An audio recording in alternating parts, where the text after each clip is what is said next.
E aí, galerinha, tudo bem com vocês? Continuando nossos estudos sobre o equilíbrio químico, hoje falaremos sobre equilíbrios em sistemas heterogêneos. Conforme nós já estudamos, um sistema heterogêneo é aquele em que os seus componentes encontram-se em fases separadas. Aqui na imagem, nós temos o exemplo da dissolução do bicarbonato de sódio. O bicarbonato de sódio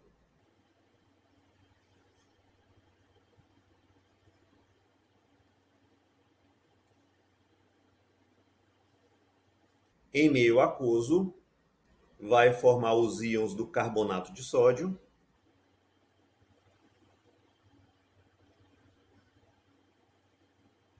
e o ácido carbônico.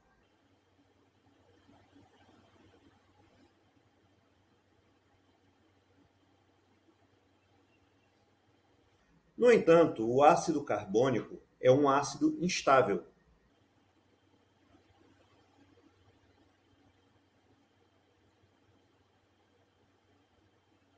que vai se decompor em água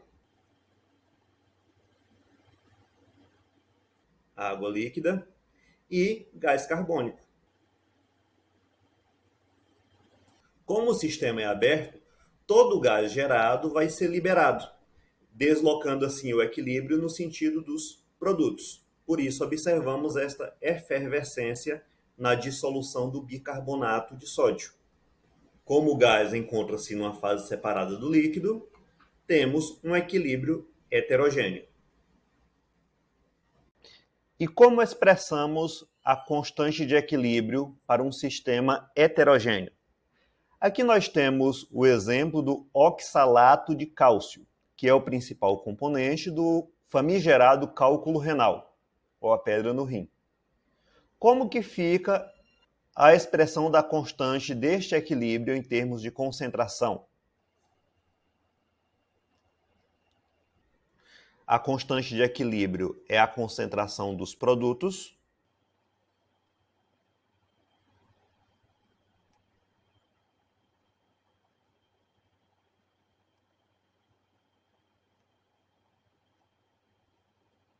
elevado aos seus coeficientes, que no caso aqui é 1, dividido pela concentração dos reagentes. Conforme nós já estudamos, aqueles participantes que se encontram no estado sólido e no estado líquido não entram na expressão da constante de equilíbrio. Então, a constante de equilíbrio vai ficar apenas assim. Se nós quisermos deslocar este equilíbrio no sentido dos produtos, ou seja, no sentido de dissolver o cálculo renal, ou evitar o cálculo renal, devemos ingerir bastante água, para assim termos favorecimento à formação dos íons. Dentre outras recomendações, como suar, por exemplo, fazer atividade física. Assim, você estará evitando de sobrecarregar o rim. E no caso de equilíbrios envolvendo gases, esta constante de equilíbrio também pode ser expressa em termos de pressões parciais. Então, teremos a pressão parcial do produto dividido pela pressão parcial do reagente. Como o produto aqui é um sólido, a constante de equilíbrio em termos de pressão vai ficar dessa forma. Somente a pressão parcial dos reagentes gasosos. E conforme nós já estudamos nas aulas anteriores, a constante de equilíbrio em termos de pressão e em termos de concentração se relacionam seguindo esta fórmula. Vamos ver um exemplo. Escreva as expressões das constantes de equilíbrio em termos de concentração e de pressão e a relação entre Kp e Kc para os equilíbrios heterogêneos apresentados a seguir. Então, na letra A, nós temos o equilíbrio entre o cloreto de fosfônio, no estado sólido, a fosfina e o ácido clorídrico, ambos no estado gasoso. E na letra B, nós temos o equilíbrio entre o fosfato de cálcio, no estado sólido, e os íons cálcio e fosfato, ambos no estado gasoso. Então, como é que vai ficar na letra A? Conforme nós já vimos, participantes sólidos não entram na expressão da constante de equilíbrio, então vai ficar a concentração dos produtos e não vamos colocar a concentração do reagente, visto que ele é um sólido. E a constante de equilíbrio em termos de pressão, também só vamos colocar a pressão parcial dos gases. E a relação entre as duas constantes de equilíbrio, nós temos que a constante de equilíbrio em termos de pressão é igual à constante de equilíbrio em termos de concentração, vezes a constante real dos gases, vezes a temperatura absoluta, elevada a ΔN, que é a soma dos coeficientes dos produtos, que no caso aqui é 1 mais 1, que vai dar 2, menos o coeficiente do reagente, que seria 1. Mas como ele é um sólido, ele não participa da expressão da constante de equilíbrio, vai ficar 0. Então essa é a relação entre as duas constantes de equilíbrio, Kp e Kc. E no caso da letra B, nós temos que a concentração dos produtos elevada aos seus coeficientes deveria estar dividido pela concentração do reagente, mas como ele é um sólido, ele não vai ser expresso aqui.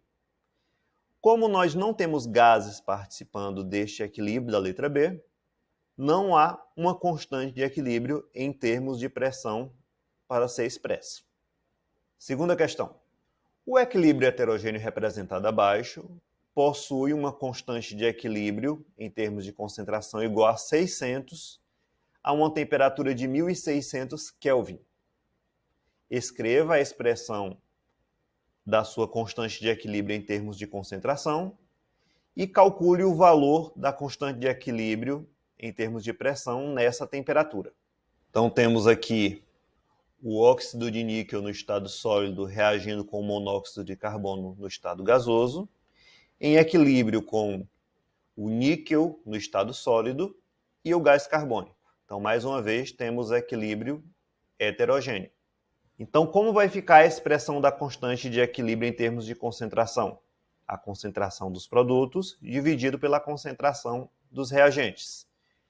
Nos produtos, como o níquel é um sólido, ele não vai participar da expressão. Então, vai ficar apenas a concentração do CO2. E dos reagentes, o óxido de níquel também é sólido. Então, ele não vai entrar na expressão da constante de equilíbrio aqui no denominador. Logo, a constante de equilíbrio em termos de concentração vai ficar apenas assim. A concentração do CO2 dividido pela concentração do CO. E a expressão em termos de Kp, em termos de pressão parcial, vai ser a pressão parcial do CO2 dividido pela pressão parcial do monóxido de carbono.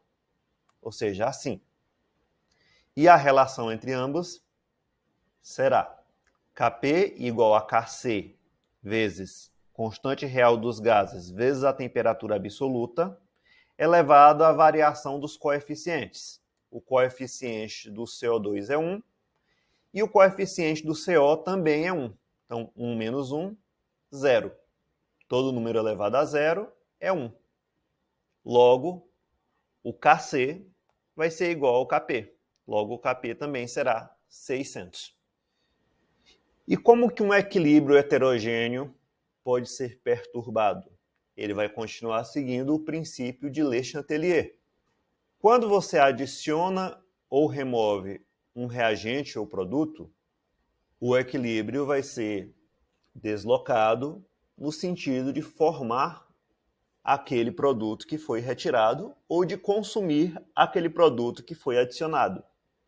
No entanto, adicionar ou remover um participante sólido não vai afetar o equilíbrio, visto que esse participante não entra na expressão da constante de equilíbrio.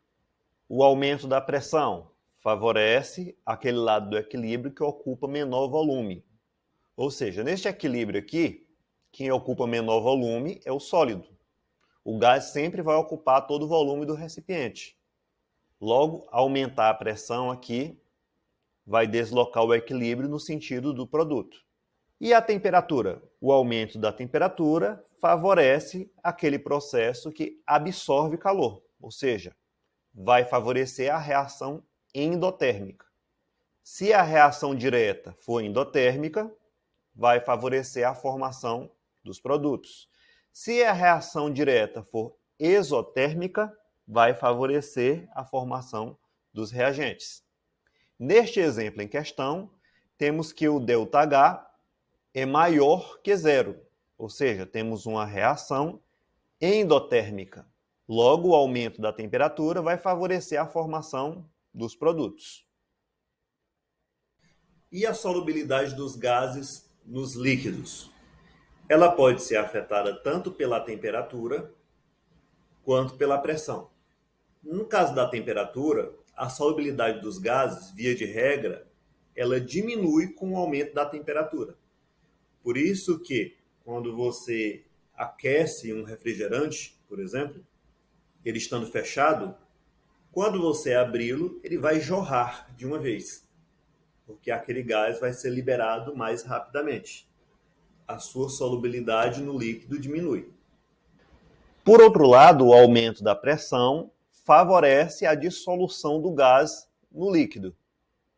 E a solubilidade do gás se relaciona com a sua pressão parcial, seguindo essa expressão, onde K é uma constante que se relaciona com a temperatura e a natureza do gás e do líquido. Quando o equilíbrio heterogêneo envolve um sólido e sua dissolução, ou seja, os seus íons dissolvidos, a expressão de sua constante de equilíbrio é chamada de produto de solubilidade, ou KPS, constante de produto de solubilidade. Por exemplo, aqui nós temos o iodeto de chumbo em equilíbrio com os seus íons dissolvidos em meio aquoso. Sua expressão de constante de equilíbrio vai ser a concentração de chumbo vezes a concentração do iodeto elevado ao quadrado. O reagente não participa da constante de equilíbrio. Então, isso é um exemplo de um KPS. A constante de equilíbrio em termos de concentração é chamada especificamente de KPS, constante de produto de solubilidade, ou produto iônico. Vejamos mais um exemplo.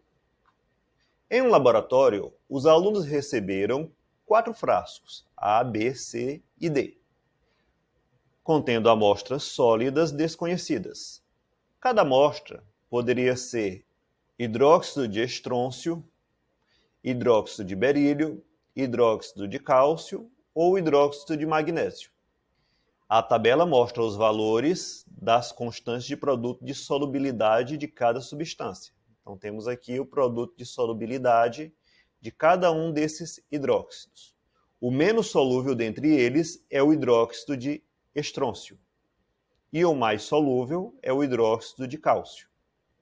Para identificá-las, os alunos prepararam soluções saturadas, ou seja, contendo o máximo da substância dissolvida, de mesmo volume para cada uma das amostras, conforme apresentado a seguir. Então, temos aqui as soluções A, B, C e D. Após a preparação, eles mediram a condutibilidade elétrica, representada aqui pela letra grega sigma, obtendo os seguintes dados. A condutibilidade elétrica de C é maior que a condutibilidade elétrica de A, que por sua vez é maior que a condutibilidade elétrica de D, e maior que a condutibilidade elétrica de B. Com base nas informações do experimento, as substâncias A, B, C e D são, respectivamente. Então, nós já estudamos lá no conteúdo de ligação iônica que substâncias iônicas conduzem eletricidade em meio aquoso. Quanto maior a concentração de íons no meio aquoso, maior será a condutibilidade elétrica. Dessa forma, quanto mais solúvel for o hidróxido, mais íons nós teremos em solução.